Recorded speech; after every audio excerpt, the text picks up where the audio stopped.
Saudações alvinegras, aqui são os meninos de Fora da Vila, eu sou o Carlos e hoje Danilo e eu começamos com o nosso Guia do Brasileirão 2022. A gente fez o Guia do Brasileirão 2021 e esse ano a gente vai fazer 2022, espero que mais aprimorado. Dessa vez a gente vai fazer separado, então a gente tem alguns vídeos com algumas equipes específicas. A maioria dos vídeos vai ter 3 equipes. O primeiro vídeo, que é justamente esse, vai ser o que vai ter 4, porque a gente vai pegar de baixo para cima e vamos subindo aí na tabela do Brasileirão conforme a classificação do ano passado. E o primeiro vídeo tem 4 times, que são os 4 times que subiram da Série B. A gente está falando aí de Goiás, Avaí, Botafogo, Curitiba, e eu vou tratar deles aí um por um. E o último vídeo a gente faz um especial do Santos, mais perto do campeonato, até para a gente ver quem vão ser os reforços, poder falar o que a gente vai ver aí do Santos, né? É bem provável que a gente tenha jogos anteriores aí a estreia no Brasileiro, principalmente na Sul-Americana contra o Banfield. Então a gente pode ver, espero que a evolução aí dos treinamentos com o Bustos. Então, para começar, eu vou na minha colinha e a gente vai falar primeiro do Avaí de Santa Catarina. O Avaí que foi o quarto colocado, foi o último time que subiu aí para a Série A, terminou com 64 pontos, mesmo pontuação do Curitiba, mas o Curitiba tinha campanha melhor. E como está o Avaí esse ano? O Avaí está mal, o Avaí tem grande potencial aí de brigar pelo rebaixamento e ser uma das equipes que com certeza tem que ficar para baixo aí do Curitiba, do Santos, perdão, estou com o Curitiba na cabeça, galera. O que aconteceu com o Avaí? O Avaí foi eliminado do Catarinense nas quartas de final para o Brusque. Até pouco tempo atrás não estava nem na zona de classificação dessa fase final aí. O técnico anterior era o Claudinei Oliveira, que garantiu o acesso à Série A. Foi a segunda vez que ele subiu com o Avaí da Série B para a Série A, porém ele não resistiu aos maus resultados no começo da temporada. Então o Avaí trouxe Eduardo Barroca para o seu lugar. Eduardo Barroca, que apareceu no Botafogo, já foi treinador do Curitiba. E o Avaí também foi eliminado da Copa do Brasil para o Ceilândia da Série B, cara, na segunda rodada aí da Copa do Brasil. Quem são os principais nomes aí da equipe do Avaí? A gente tem o atacante Muriqui, que jogou bastante tempo na China. A gente tem Jonathan Copete, que esse é bem conhecido nosso. A gente tem o Bruno Silva, meia, e temos Bruno Cortez, aquele lateral, Botafogo, São Paulo, Grêmio, ele mesmo, tá no Avaí. São os destaques. E a última vez que o Santos enfrentou o Avaí foi no Brasileirão 2019. E o Santos ganhou no primeiro turno em casa com gols de tempo do São Paulo ainda, com gols do Derlis Gonzalez, do Sanches e do Felipe Jonathan. E no segundo turno a gente perdeu por 2-1 com gols de Sacha e Marinho. Na história do confronto Santos e Avaí, foram 15 jogos, incluindo uma Sul-Americana, tá? Foram 7 vitórias do Santos, 6 empates e somente 2 vitórias do Avaí. E, para falar da lei do ex, a gente tem alguns jogadores que passaram pelo Santos. A gente tem o Copete, esse sim o mais perigoso, que tem maior chance de fazer um gol contra a gente, né? E a gente gosta de tomar um gol de ex, não sei, a gente gosta de fazer os remember, né, com ex. O Copete, que teve de 2016 a 21 como jogador do Santos, e de 16 a 19 ele foi jogador do Peixe, depois foi emprestado para outras equipes. A gente tem o goleiro Vladimir, que não é titular, ele está sendo reserva lá, e em teoria ele saiu para ser titular. E Vladimir, que esteve de 2007 a 2021 no Santos, com alguns empréstimos, inclusive um para o Avaí. A gente tem o zagueiro Betão, aquele do Corinthians, lembra? Ele esteve em 2008 no Santos. Parece que ele não vai jogar esse segundo semestre, parece que ele vai se aposentar pelo Avaí e vai assumir um cargo na diretoria, é o que está sendo falado. Mas se jogar, mais um tem chance de fazer gol na gente. E o lateral direito, Matheus Ribeiro, que de 2017 a 2019 foi jogador do Santos, em 2018 ele teve no México e também no Figueirense. Avaí, infelizmente, a briga é para não cair, com certeza, sabe? Né? Tá num momento ruim, bem complicado. O Barroca, que assumiu, não tá bem também, sabe? Tá com aproveitamento bem baixo, parece que tá com 38% só de aproveitamento. Então não é uma coisa legal, assim, o Avaí não tá bem. O Avaí é muito provável que seja aquele time que desde o começo vai estar lá embaixo e muito provavelmente, dentro da normalidade, deve voltar para a Série B. Com isso, a gente passa para o 19º time, que é o Coritiba. Coritiba que eu posso falar com alguma propriedade, porque apesar de ser torcedor do Santos e ter o nosso canal do Santos, aqui no estado para ter o meu time é o Coritiba, então eu posso falar com alguma propriedade sobre ele. Estou acompanhando um pouco, não tão de perto, mas tenho lido algumas coisas, tenho visto os resultados. E o Coritiba terminou com os mesmos 64 do Avaí, mas ficou em terceiro lugar. Quase foi campeão, liderou por muito tempo, foi o time que mais liderou a Série B, mas na reta final o Botafogo atropelou, passou, e o Coritiba acabou ficando para trás e não levou o título, mas o objetivo era subir. Como que está o momento do Coritiba agora? O Coritiba está na final do Paranaense contra o Maringá, sendo que eliminou o Atlético Paranaense na semifinal. E o Atlético Paranaense jogou contra o Coritiba com o seu time titular os dois jogos. O Coritiba venceu primeiro por 2-1 na Baixada, no estádio do Atlético, e empatou 1-1 no Couto Pereira, mesmo jogando o segundo tempo inteiro com um a menos. Então tá com moral. É o time que está com a melhor campanha geral do Campeonato Paranaense, tem a vantagem para a final, tanto que vai decidir em casa, né? Primeiro joga em Maringá, depois joga no Couto Pereira, e passou de fase na Copa do Brasil, eliminou o Bahia de Feira de Santana com uma goleada, fez 5-1, 5-2, uma coisa assim, e jogou contra o Pouso Alegre em Minas, empatou 1-1 e venceu nos pênaltis. E aí vai jogar justamente contra o Santos. Então, o próximo rival do Santos na Copa do Brasil é o Coritiba, por consequência, o Coritiba está numa reconstrução. O Coritiba ele começou o ano passado de uma forma ainda meio turbulenta, foi se ajustando e aí trouxe o Gustavo Morínigo, que é o seu atual técnico, que é um paraguaio. Ele começou a ajustar o time do Coritiba, só que ano passado o Coritiba era muito limitado de elenco. O Coritiba tinha um elenco muito enxuto, tinha poucos reservas, então quase não rotacionava, eram poucas peças que rotacionavam, e o Morínigo mesmo assim conseguiu fazer um time competitivo, que sofre pouco na defesa e conseguia criar e ter um volume de jogo também para atacar. Tanto tinha jogos que criava muito e acabava vencendo por um gol só, às vezes por 2-1, sabe? Mas apesar de estar criando bastante. E esse ano ele está com o elenco mais qualificado, o time melhorou, fez contratações, que nós já vamos falar aqui dos principais nomes, e tem um elenco maior também. Então tirou algumas peças que não serviam, tentou renovar com o Vagninho, que era um dos atacantes de destaque, ele não ficou, mas aí o Coritiba está vindo desde o ano passado. Quem que são os destaques? O zagueiro Henrique, aquele que foi revelado no Coritiba, daí foi para o Palmeiras, chegou a jogar no Corinthians, no Fluminense por muito tempo também, então ele é um dos destaques. O Léo Gamalho, que já veio ano passado, o Léo Gamalho, o Ibrahimovic das Araucárias, por conta de fazer o coque samurai dele, né, cabeludo, e faz bastante gol, é artilheiro, centroavante, não tem muita mobilidade, mas está fazendo bastante gol. O Robinho, aquele de Cruzeiro, Grêmio, Palmeiras, que já passou pelo Santos em algum momento, tá? Então, também foi jogador do Santos. E para esse ano trouxe nomes como Aleph Manga, que era um jogador que o Santos estava interessado, era do Goiás e o Coritiba conseguiu pegar. O Igor Paixão, que é uma revelação do Coritiba, é garoto da base, desde o ano passado jogando bem, esse ano está muito bem, sabe? Tá dando bastante assistência, marcando alguns gols. O Tony Anderson, que é aquele jogador do Bragantino, que também teve passagem pelo Grêmio, pelo Atlético Paranaense, e o Regis Meia, que era do Guarani, que já foi do Bahia, é outro bom jogador aí que o Coritiba trouxe para fazer o elenco. Esses são os destaques. Eu vou pular para a lei do ex, porque a gente já falou aqui, né, de alguns nomes, então eu vou falar. Luciano Castan, tá? Meu irmão do Leandro Castan, ele jogou no Santos em 2010.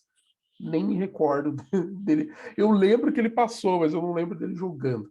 O Robinho, de 2008 a 2011, jogador do Santos. O Coritiba acabou de anunciar um atacante que chama Fabrício Daniel, que estava no Mirassol. Em 2017 e 2018 ele foi jogador do Santos. Em 2017 da base, em 2018 no Santos B. E o principal jogador que pode dar treta por causa de lei do ex, que jogou do Santos de 2007 a 2013, que foi Neilton.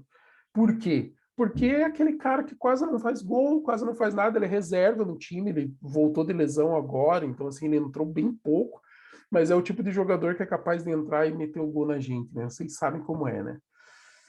A última vez que Santos e Curitiba se enfrentaram foi em 2020. O Santos ganhou as duas partidas, jogou no primeiro turno fora de casa e fez 2-1 com gols de Caio Jorge e Soteldo, e no segundo turno ganhou em casa 2-0 com gols de Marinho e Marcos Leonardo.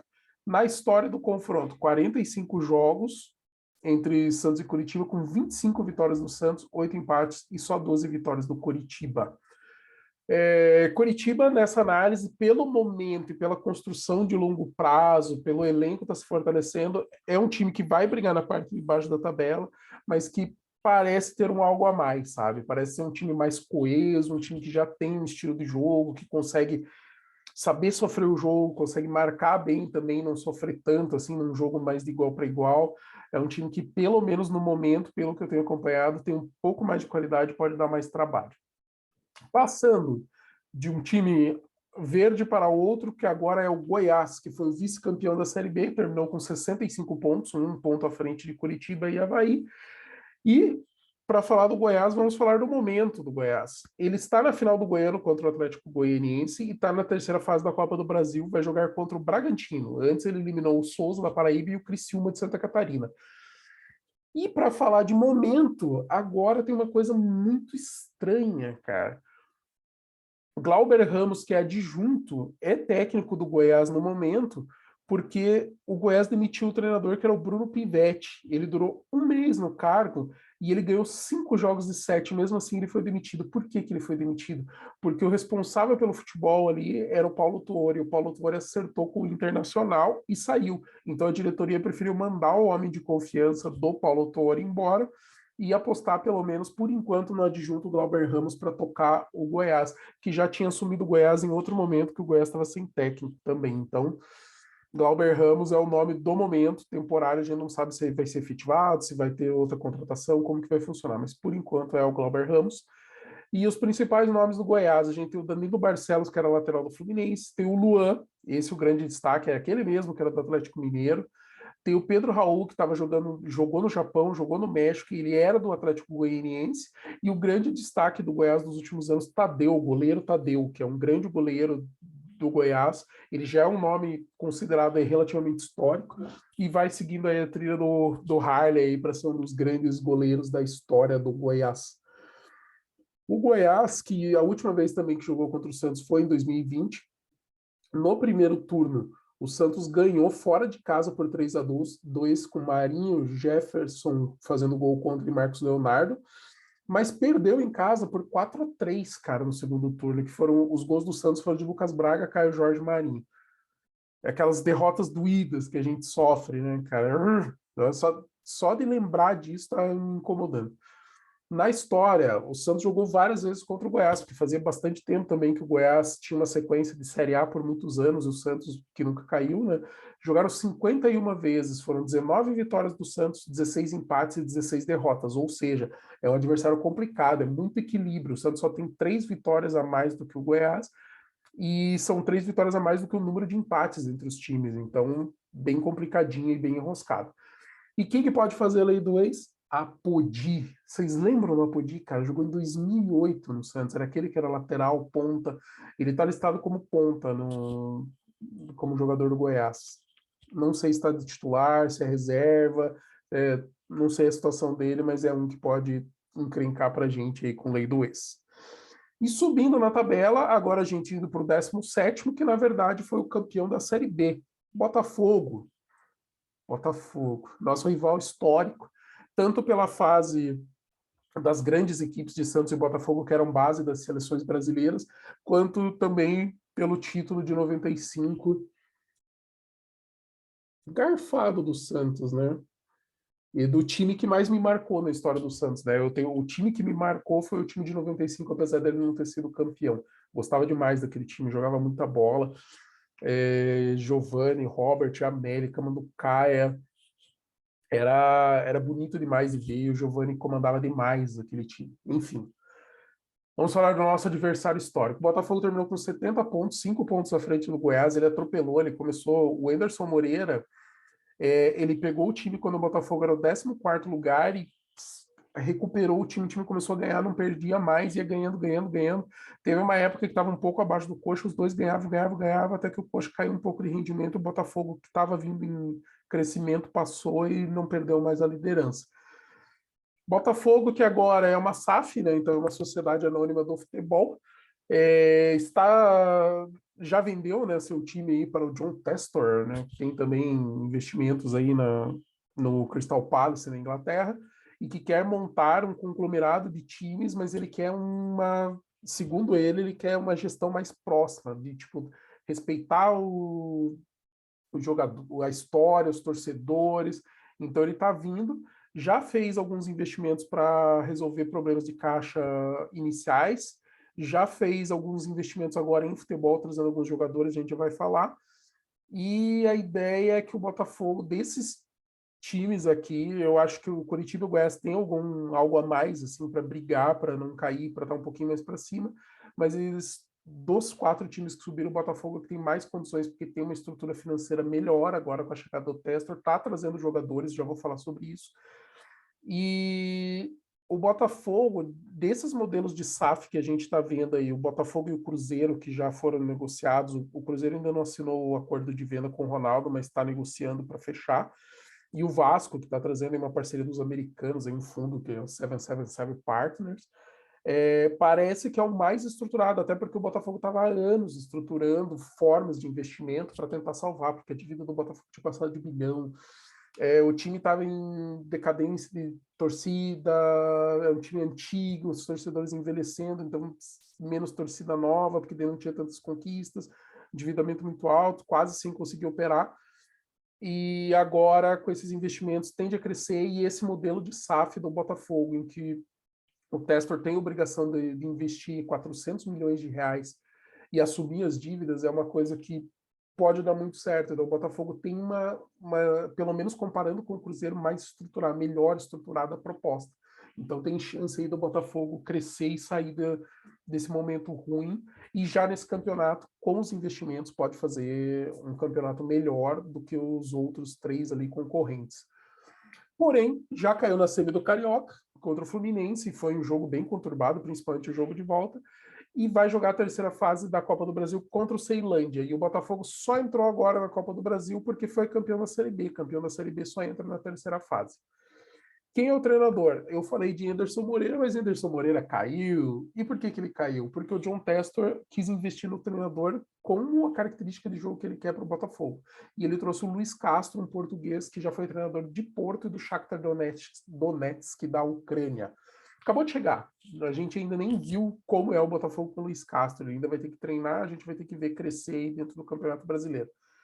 Principais nomes: atacante Erisson, meia Matheus Nascimento, que é cria da base, que tem jogado bem. Meia Patrick de Paula, volante, que era do Palmeiras, cara. O Botafogo contratou um dos destaques do Palmeiras para trazer para o time. Lateral, Saravia. Zagueiro Felipe Sampaio, que estava na França.